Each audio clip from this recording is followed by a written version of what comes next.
오늘은 이 14가 하나님의 목적과 예정에 관한 내용의 말씀을 간략하게 정리를 해드리는데 목회자들이나 또 평신도들이나 할 것 없이 한때 우리 한국 이 교계에 아주 센세이션을 일으켰던 책 한 권이 있습니다. 그게 바로 릭 워렌이라고 하는 미국의 세들백 교회라 그래요. 이 교회의 목사님, 지금은 은퇴를 하셨습니다. 목사님이 쓰신 책 목적이 이끄는 삶, 한번 따라해 보실까요? 목적이 이끄는 삶. 목적이 이끄는 삶. 이거는 전 세계의 베스트셀러로 자리매김을 한 책입니다. 대단한 인기가 있었던 책이에요. 오죽하면 우리가 신학교 우리 교수님들하고 저 교회를 직접 방문을 했겠어요. 가서 교회에 가서 주일날 주일 예배에 직접 참석을 했어요. 카페도 가보고 교육관도 가보고 찬양팀들 보고 목사님 예배 설교 우리 다 못 알아듣지만 통역이 또 같이 해서 우리 장신대 교수님을 모시고 저 교회에 직접 가보기까지 했습니다. 대단한 책이고 아주 젊은이들이 넘치는 교회입니다. 그렇게 그 교회가 성장하게 된 그 이유 중에 하나가, 다는 아니고 이유 중에 하나가 저 책입니다. 가능하면 여러분도 한번 볼 기회가 있었으면 좋겠는데 큰 내용의 틀을 그냥 틀만 정리를 해서 세 가지로 소개를 하면 좋을 것 같아요. 한번 읽어보시도록 하겠습니다. 1. 하나님은 우주를 만드시기 전부터 우리를 마음에 품으시고 하나님의 목적을 위해 우리를 계획하셨다. 하나님이 이 천지를 창조하시기 전에 이미 목적, 플랜을 가지고 설계 도면을 그려놓고 창조하셨다는 거예요. 그냥 뭐 이런 건물이 하늘에서 뚝 떨어지는 게 아니잖아요. 다 도면 설계도가 다 나오잖아요. 하나님께서도 그런 목적을 정하여 놓고 그 목적을 이루어 가셨다 하는 게 첫 번째 내용입니다. 두 번째는요. 시작. 이 땅에 사는 모든 피조물은 하나님의 계획 가운데에서 하나님의 목적을 위해 존재한다. 한번 따라할까요? 하나님의 목적을 위해 존재한다. 이게 사실은 이 책의 가장 키포인트입니다. 한마디로 말하면은 이 마이크는 마이크의 존재 목적이 있다는 거예요. 소리 잘 나고 잘 들리게 하고 또 이 사용하는 사람 편안하면 되잖아요. 이게 뭐 여기다가 막 금으로 쌓아 붙여놨는데 금으로 막 발라놨는데 막 가격은 막 몇 수천만 원씩이나 되는데 이게 만약에 소리가 안 나온다. 그러면 이게 쓰임새가 없다는 거예요. 저 뒤에 계신 분들, 아이고 목사님 답답해요. 소리가 지금 아마 영상으로 보시는 분들은 답답할 거예요. 내가 지금 뭘 하는지 모르니까. 우리 인간이 아무리 대단해도 본래의 목적대로 쓰임 받지 못하면 그건 다 좀 애들 말로 헛방이다. 다 그거는 의미가 없다는 거예요. 돈 벌기 위해 태어났습니까? 아니에요. 그 돈 벌다가 죽는 사람들 불쌍한 거예요. 자, 여러분 세 번째 중요한 거 우리 마지막으로 읽어보세요. 시작. 우리 인생의 삶의 주체는 내가 아니라 하나님이라는 사실을 알아야 한다. 한번 따라합시다. 내가 아니라 하나님이다. 요거 하나만 알아도요. 요거 하나만 알아도. 요 마이크가 지가 주체인 줄 알고 나를 무시하면은요. 이거는 완전히 주객이 전도된 거예요. 바뀌어진 거예요. 우리 인생이 이 땅에 태어나서 내가 주인인 줄로 착각하고 살면요, 정말 불쌍하기 그지없어요. 여러분 인생의 목적을 갖고 계시고 계획을 가지고 계시고 설계 도면을 가지고 계시고 모든 것을 섭리하시고 이루시는 분이 하나님이십니다. 아멘. 내가 아니라는 거예요. 내가 뭘 해가지고 아이고 이렇게 해가면은 되겠지, 아니에요. 그래서 우리는 하나님의 목적을 바르게 알아야 우리 인생이 지금 바르게 살고 있는가 하는 것을 우리가 제대로 살 수가 있는 겁니다. 그래서 하나님의 목적에는 세 가지 특징이 있는데 이건 책에 안 나오는 거니까 한번 따라하겠습니다. 완전성, 완전성, 영원성, 영원성, 불변성. 불변성. 자, 여러분 여기 보세요. 하나님의 목적은 어떻다는 거예요? 완전하다는 거예요. 우리 인간은 어때요? 불완전하다는 거예요. 그러니까 완전 다르잖아요. 우리는 원래부터 완전할 수가 없어요. 그러나 우리를 만드신 하나님은 완전하신 분이에요. 아멘. 아멘이시죠? 아멘. 여기에서 의심이 나오면 안 돼요. 의심이 생기면 안 돼요. 하나님은 완전하고 완벽하다. 흠이 없다. 실수가 없다. 이따가 이제 우리가 결단송 부를 때 하나님의 부르심에는 후회도 없고 하나님의 부르심에는 실수가 없다. 그 어느 것 하나 하나님은 완전하게, 그래서 내가 불완전한 내가 완전하신 하나님에게 맞춰가야 하는 것이 우리 인생의 본분인 줄 믿습니다. 아멘. 이걸 뒤집어 가지고 거꾸로 하나님 날 따라 오이소 이래 가지고 하나님을 내 인생에 끄집어 끌어 들이려고 하면 인생이 망가지게 될 수밖에 없는 겁니다. 그러니까 여러분 인생을 송두리째 불완전한 나를 완전하신 하나님이 이끌어 가시도록, 그분의 목적을 이루어 가시도록, 그분의 뜻을 성취해 가시도록 그분에게 의탁하시기를 축복합니다. 아멘. 하나님은 완전하신 분, 흠도 티도 없고 실수도 후회도 없는 분이에요. 그분은 영원하시다. 그래서 우리는 주로 보는 게 한계가 있어요. 한계가. 자, 우리 인생을 여기서부터 여기까지 놓고 봤을 때 0세에서부터 100세까지라고 합시다. 100세까지. 우리는 일부분, 한 사건, 한 상황 이렇게만 봅니다. 근데 하나님은 이걸 통으로 보시는 분이에요. 통으로. 뭐를? 나서부터 죽을 때까지. 그러니까 하나님의 영원성에는 우리가 다다를 수가 없는 거예요. 그분은 영원하신 분이기 때문에 한 토막만 가지고 말하지 마라 이 말이에요. 요셉이 애굽에 팔려갔어요. 몇 살 때? 17살 때. 자, 17세에 요셉이 팔려갔을 때만 놓고 보면 요셉은 실패한 사람이에요. 버려진 사람이에요. 요셉은 희망이 없는 사람이에요. 그렇잖아요. 그런데 13년이 지나서 30세가 됐어요.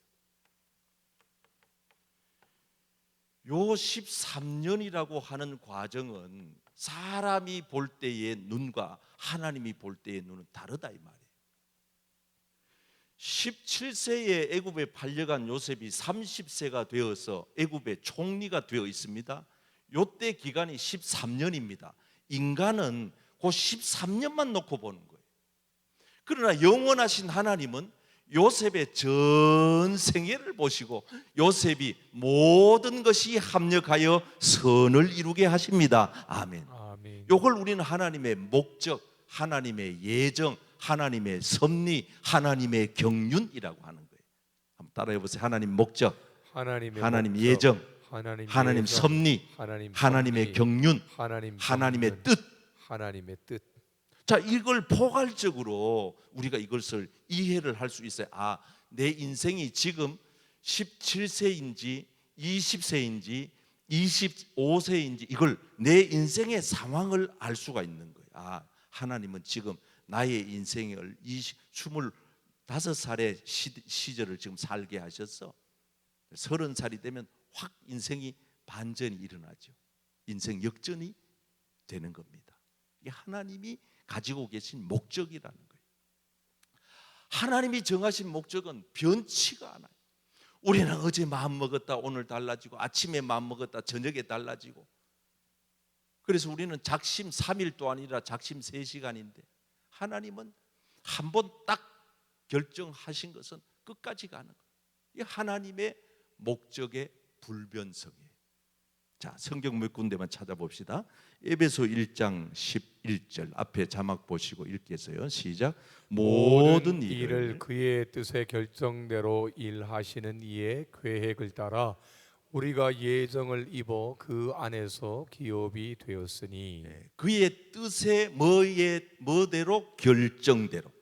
여러분, 하나님이 결정하시면 그대로 되는 것입니다. 아멘. 하나님 결정하면 그대로 이루어지는 거예요. 에베소 2장 10절 하나님이 우리를 선한 일을 위해서 지으셨다는 거예요. 악하게 살려고, 내 욕심대로 살려고, 악한 마귀 사단의 종로로 타라고 우리를 지은 게 아니라는 거예요. 하나님의 본래의 목적이 여기에 있다는 겁니다. 이 목적을 하나님이 성취하시는데 하나님이 작정한 것을 반드시 성취하시는 하나님이세요. 누가복음 22장 22절 말씀에 다 같이 읽겠습니다. 시작. 인자는 이미 작정된 대로 가거니와 그를 파는 그 사람에게는 화가 있으리로다. 가룟 유다는 예수님을 팔았습니다. 예수님은 십자가에 달려 죽는 것이 그냥 우연히 이루어진 사건이 아니라 하나님이 작정해 놓은 계획이라는 거예요. 그게 안 되면, 예수님 십자가에서 피 흘려 죽으시지 않으시면 이 온 우주를 살릴 수가 없기 때문에, 우리를 구속하여 죄 사함 받고 죄 용서함 받은 구원받은 하나님의 백성 천국으로 이끌어 갈 수 없기 때문에 하나님이 작정하신 계획이 뭐냐? 독생자 아들 예수를 십자가에 죽게 하는 그 계획을 하나님은 가지고 계셨다는 거예요. 정하신 거라는 거예요. 우연이 아니라는 거예요. 따라합시다. 우연이 아니라 필연이었다. 우리는 이렇게 보면 우연하게 생각하잖아요. 제가 덕천교회 담임 목사로 온 게 우연입니까? 필연입니까?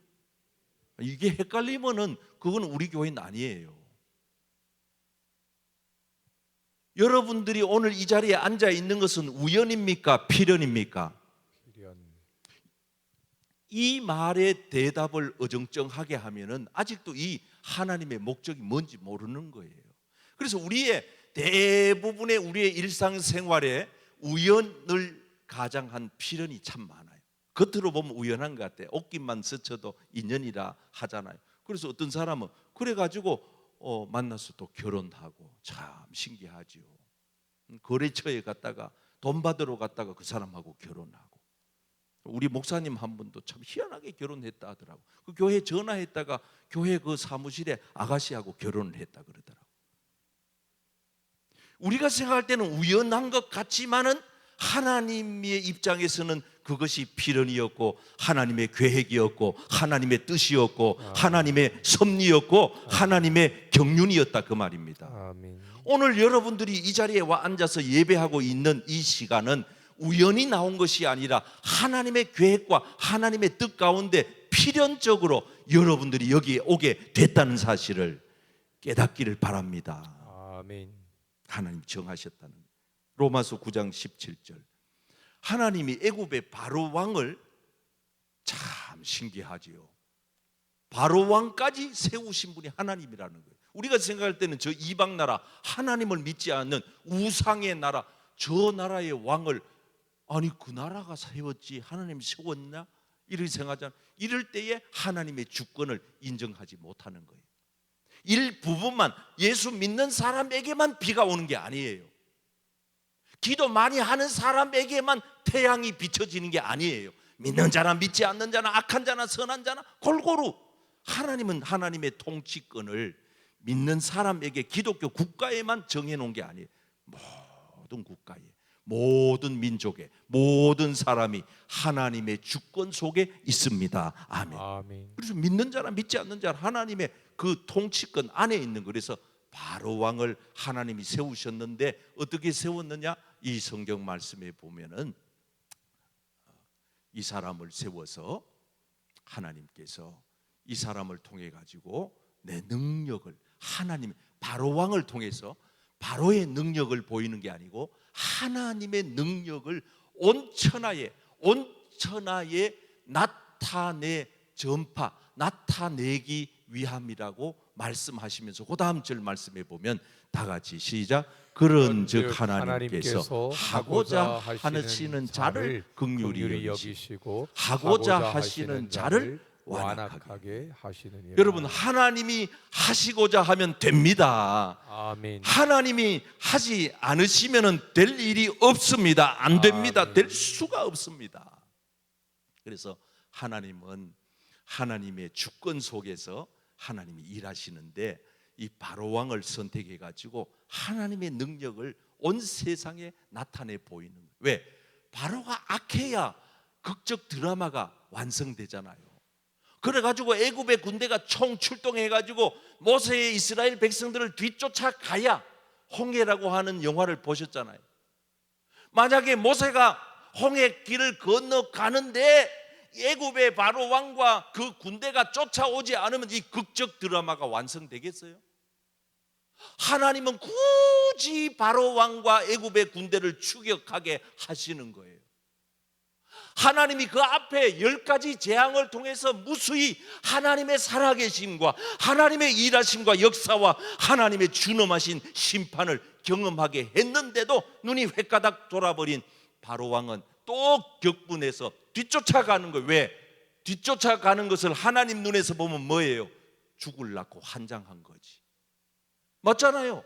지금 저 강에 뛰어들면은 저 강이 닫혀버리잖아요. 모세의 이스라엘 백성들은 다 빠져나가요. 짐승 새끼 하나 안 죽어요. 그러나 애굽의 바로 왕의 군대는 다 물에서 몰살당할 걸 우리는 성경을 보고 알고 있지만 그들은 그때 몰랐잖아요. 그래서 뛰어들잖아요. 한 사람도 살아남았습니까? 살아남은 자 없어요. 왜? 그래야 하나님의 능력이 온 천하에 알려지니까.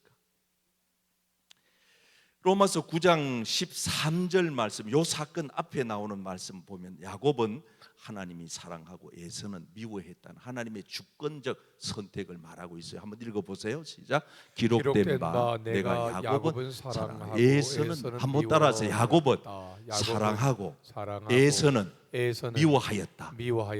이것을 우리는 하나님의 주권이라고 얘기하는 거예요. 따지지 마라, 묻지 마라, 퀘스천 마크를 붙이는 게 아니에요. 성경을 읽으실 때 여러분들이 이렇게 의문표를 붙이면 안 돼요. 왜라고 하는 말을 하나님 앞에는 하지 말아야 돼요. 하나님은 옳습니다. 하나님은 하십니다. 하나님이 뜻하셨습니다. 하나님의 계획입니다. 하나님의 목적입니다. 아멘. 그럼 우리는 왜라고 묻지 말고 왜 야곱은, 왜 에서는 이렇게 묻지 말라는 거예요. 그냥 하나님의 뜻이구나. 에서를 미워한 것이 하나님의 뜻이요, 야곱을 사랑한 것이 하나님의 뜻이구나. 그런 의미로 우리가 해석을 해볼 때 저와 여러분들은 하나님의 뜻으로 하나님에게 선택을 받았고 하나님의 선택을 받은 우리는 하나님의 목적대로 사명 따라 오늘도 살아가고 있는 줄 믿습니다. 아멘. 요 사실을 망각해버리면 안 돼요. 내가 내 뜻으로 목사된 줄로 착각하면 그 사람은 목사길 끝까지 올인하지 못합니다. 중도 포기합니다. 내려놓습니다. 조금만 어려운 일 닥치면 에이씨 그러고 목사 사표 던져버리고 세상에 택시 기사하지 뭐, 이렇게 세상 길로 가버리는 것입니다. 장로 이거 내가 됐다고 생각하니까 웃기는 걸로 생각하는 거지. 가볍게 하나님이 나를 이 교회의 장로로, 집사로, 권사로, 목사로 세웠다라고 생각을 하면 달라지는 거예요. 하나님의 주권, 하나님의 주권. 자, 그래서 우리는 하나님의 예정하심을 잘 기억하셔야 됩니다. 하나님께서 디모데후서 1장 9절 행위대로 하는 게 아니에요. 하나님이 당신의 주권으로, 당신의 뜻으로 하는 거예요. 우리의 행위대로 하심이 아니요, 내가 뭐 의롭게 살았다고 하나님 날 기억하시고 내가 조금 실수한다고 하나님 날 버리시기 아니에요. 하나님의 뜻, 따라합시다. 하나님의 뜻대로, 하나님의 뜻대로, 하나님의 뜻대로, 하나님의 뜻대로. 그래서 칼빈의 5가지 교리 제가 말씀드렸죠. 앞에 보고 한번 읽어보세요. 시작. 전적 타락, 무조건적 선택, 제한적 속죄, 불가항력적 은혜, 성도의 견인. 이거는 칼빈의 우리 장로교회의 중요한 5가지 교리입니다. 이 교리에 노하는 사람은 장로교인이 될 수가 없어요. 우리는 완전 타락하였어요. 희망이 없어요. 그러니까 우리가 예수의 십자가 공로가 필요한 거죠. 그러나 하나님은 나를 이유 없이 까닭 없이 내 생활의 선과 악을 평가하시고 선택한 게 아니고 그 앞에 붙여놓은 단어가 중요해요. 무조건적으로 선택했다. 그러나 모든 사람을 다 속죄하는 건 아니다. 하나님이 목적하신 자를 속죄하신다. 그러면 목사님 우리가 전도 안 해도 되겠네요. 이렇게 묻는 사람이 바로 이게 캐치마크를 붙이는 사람. 그럴 줄 알고 내가 대답을 해드릴게요. 우리는 누가 선택을 받았는지 모르기 때문에 우리는 전도하는 겁니다. 그게 하나님이 우리에게 전도하라고 하시는 이유예요. 누가 선택된 줄 몰라. 만약 우리가 누가 선택된 줄 알면 전도할 필요 없어요. 우리도 예수 이렇게 일찍부터 믿을 필요 없어. 내가 언제 죽을 줄 알면 몇 날 며칠 몇 시에 내가 죽는다 그러면 그 죽기 전에 가가지고 우편 강도처럼 회개하고 아멘하고 예수여 내 영혼 받으소서 천국 가면 딱 좋겠어. 왜? 그동안에 마음대로 살아야 되잖아요. 죄 지어도 되지 악하게 살아도 강도짓까지 해도 구원받아 천국 갔으니. 그러나 우리가 언제 이 세상을 떠날지 우리는 몰라요. 그렇기 때문에 우리는 긴장의 끈을 줄 수 없고 계속 기도하는 거예요. 하나님 의지하는 거예요. 불가항력적인 은혜. 은혜라고 하는 거는 내가 막는다고 되는 게 아니에요. 받고 싶다고 받을 수 있는 게 아니에요. 하나님이 우리에게 불가항력적으로 내가 손댈 수 없는 하나님의 방법으로 우리에게 물 붓듯이 부어주셔야 되는 겁니다. 아멘. 끝까지 성도의 견인. 우리가 엉뚱한 데 차대 나누면 견인차가 와가지고 끌고 가서 저 차구지로 끌고 가면 돈 엄청 갖다가 벌금 내고 찾아와야 되는데 그때 사용하는 견인, 성령께서 우리를 저 영원한 천국에까지 끌고 가신다. 앞장서서 성령이 끌고 가신다. 내가 가려고 하는 게 아니고 내 의지로 되는 게 아니고 오직 이 교회는 하나님의 성령이 이끌고 가고 있습니다. 아멘. 오직 성도는 하나님의 성령이 이끌어 가시는 것이 성도인 것입니다. 아멘. 그래서 성령께서 우리를 포기하지 않으세요. 놓지 않으세요. 한 번 손바닥에 새긴 하나님의 자녀들은 그 이름에 손바닥의 이름이 지워지지가 않는 겁니다. 자, 이제 결론. 우리는 하나님의 예정과 섭리를 어떻게 받아들일 것인가? 야고보 1장 2절 4절 어떤 시험이 와도 어떤 환난이 와도 어떤 시련이 와도 인내하고 참는 것은 반드시 그 일들로 통하여서 하나님이 우리에게 부족함이 없게. 그 다음 절 다 같이 시작. 인내를 온전히 이루라. 이는 너희를 온전하고 구비하여 조금도 따라합시다. 부족함이 없게 하려 하심이라. 그래서 어떤 시련이 와도 어떤 시험이 와도 어떤 환난이 와도 핍박이 와도 어떤 고난이 닥쳐와도 우리가 유익하다고 하는 사실을 깨닫는다면은 여러분 그 일들을 통하여 그 사람이 성숙하게 되는 거고 성장하게 되는 거고 더 이 마음의 근육이 단단해져 가지고 어지간한 시련, 어지간한 풍파에는 흔들림이 없게 되는 거예요. 말세에 하나님은 선택한 사람들을 능력으로 보호하신다. 따라합시다. 능력으로 능력으로 보호하십니다. 보호하십니다. 그러면 오늘 말씀의 총 결론은 로마서 8장 28절, 우리 잘 아는 말씀이에요. 시작. 우리가 알거니와 하나님을 사랑하는 자 곧 그의 뜻대로 부르심을 입은 자들에게는 모든 것이 합력하여 선을 이루느니라. 아멘. 이 말씀을 저와 여러분들의 말씀으로 100% 받아들이시기를 축복합니다. 아멘. 예, 하나님은 후회가 없어요. 하나님 실수가 없다니까요. 조금만 견디어 보세요. 조금만 참아 보세요. 반드시 하나님의 때에 하나님의 방법으로 하나님께서 선한 결과를 안겨 주십니다. 아멘. 아멘. 그래, 우리는 하나님 앞에 원망하면 안 돼요. 불평하면 안 돼요. 항상 기뻐하라. 쉬지 말고 기도해라. 범사에 감사해라. 이것이 너희를 향한 하나님의 뜻이라고 하는 것을 기억하시고, 어렵고 힘들어도 참고 견디고 또 한 시간 또 한 시간 또 한 계단 또 한 계단 가다가 보면 언젠가는 하나님이 원하시는 하나님의 방법으로 하나님의 목적을 저와 여러분들을 통하여 이루어 주실 줄 믿습니다. 아멘. 할렐루야.